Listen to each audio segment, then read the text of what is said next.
జై శ్రీమన్నారాయణ. తల్లిదండ్రులు ఇచ్చిన శారీరక జన్మ కంటే ఆచార్యుడు ఇచ్చే జ్ఞాన జన్మే శ్రేష్టమైందని మన శాస్త్రాలు చెప్తున్నాయి. అందువల్లే మనకి ఆచార్యుడు ఉత్తమ దైవం. పూర్వకాలంలో శిష్యులు తమ ఆచార్యునికి గురుదక్షిణ సమర్పించేవారట.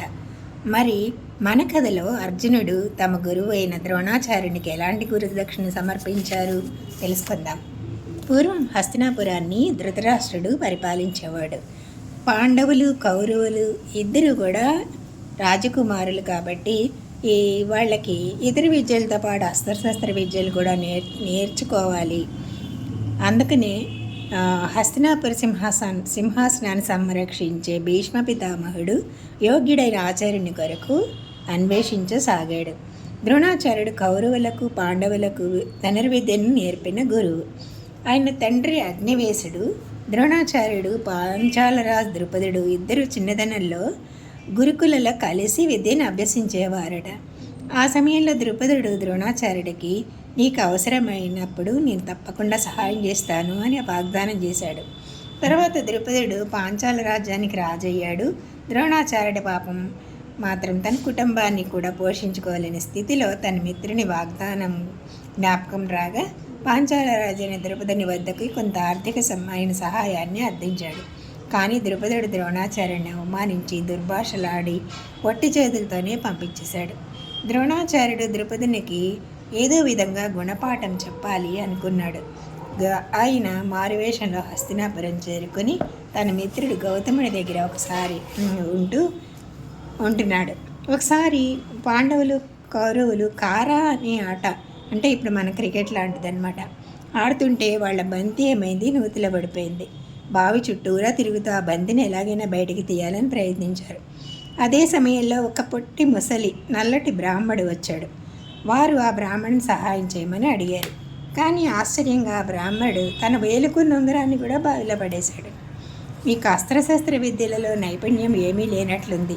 నాకు ఒక పూట భోజనం పెడితే బంతిని ఉంగరాన్ని కూడా బయటకు తీస్తాను అన్నాడు. ఆ పిల్లలు సరే అన్నారు. ఆ బ్రాహ్మణుడు గడ్డి పరకలతో బాణంగా చేసి మంత్రప్రయోగంతో బంతిని ఉంగరాన్ని బయటకు తీశాడు. వీరందరూ కూడా మీకు ఏం కావాలి అని అడిగారు బహుమతిగా. ఆ బ్రాహ్మణుడు నేను ఎలా ఇక్కడ వీటిని తీశానో ఆ విషయం భీష్ముడితో చెప్పండి అన్నాడు. వీరు వెంటనే భీష్ముడితో ఆ విషయం చెప్పడానికి వెళ్ళాడు. భీష్మాచార్యుడు వెంటనే గుర్తుపట్టాడు. సరి అయిన గురువు, ఇంకా ఆయనే భీష్మాచార్యుడు, రాజకుమారులకు సరైన గురువు అని నిర్ధారించుకున్నాడు. ద్రోణాచార్యుడు కూడా హస్తినాపుర యువరాజులకి గురువుగా అంగీకరించాడనమాట. ఒకరోజు ద్రోణాచార్యుడు శిష్యులందరినీ పూర్వకాలంలో గురుదక్షిణ ఇచ్చేవాళ్ళు అనమాట. పిలిచి మీకు విద్య పూర్తయిపోతుంది కదా, సో నేను మీలో ఎవరైనా సరే నా కోరిక ఉంది, నా కోరికని నెరవేరుస్తారా అని ప్రశ్నించాడు. తమ శక్తిపై తమకి నమ్మకం లేక ఎవ్వరూ కూడా జవాబు ఇవ్వలేదు. కానీ అర్జునుడి మాత్రం మీ అనుగ్రహంతో మీ కోరిక ఎంత కష్టమైనా సరే నెరవేరుస్తాను అని వాగ్దానం చేశాడు. ద్రోణాచార్యుడు ఎంతో సంతోషించి అర్జునుడిని కౌగిలించుకొని జగత్తులోని అత్యుత్తమ ధనుర్ధర అవుతావు అని ఆశీర్వదించాడు. కొంతకాలానికి ద్రోణాచార్యుల వారు రాజకుమారులకు నేర్పవలసిన అన్ని విద్యలు నేర్పడం పూర్తయింది. తర్వాత తనకి గురుదక్షిణ చెల్లించవలసిందిగా శిష్యులని ఆజ్ఞాపించారు. శిష్యులందరూ ఏం సమర్పించాలి ఆచార్య అన్నారు. అప్పుడు ద్రోణాచార్యుల వారు నాకు ధనం భూమి వంటి వాటితో పని లేదు. మీరు వీరోచితమైన ఒక కార్యం చేసి నాకు సమర్పించగలిగితే సంతోషిస్తాను. పాంచాల దేశాన్ని పరిపాలించే ద్రుపద మహారాజు నన్ను అవమానించాడు. అతనిని ఓడించి బంధించి నాకు గురుదక్షిణగా సమర్పించండి, అదే నేను కోరుకునే గురుదక్షిణ అని చెప్పాడనమాట. ఆచార్యుడు ఆజ్ఞానుసారం కౌరవులు అస్త్రశస్త్రాలు తీసుకుని రథాలపై పాంచాల దేశంపైకి దండయాత్రకు బయలుదేరారు. కౌరవులకు ద్రౌపది మహారాజుకి తీవ్రమైన యుద్ధం జరిగింది.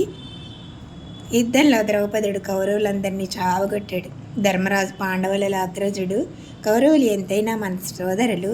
ద్రుపదుడితో ఓడించాడు. మరోసారి మనం చూడక్కర్లేదు, వెళ్ళి యుద్ధం సాగించండి అని చెప్పాడు. సైన్యంతో భయంకరమైన యుద్ధం చేశారు.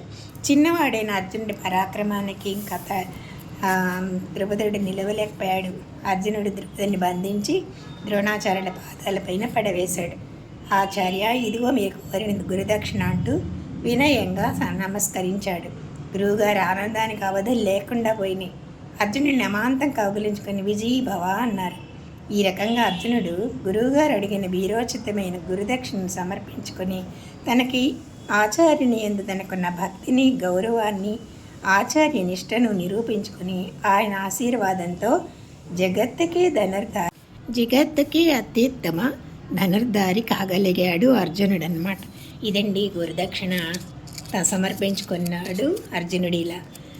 సో జై శ్రీమన్నారాయణ. బాగుంటే సబ్స్క్రైబ్ చేయండి. జై శ్రీమన్నారాయణ.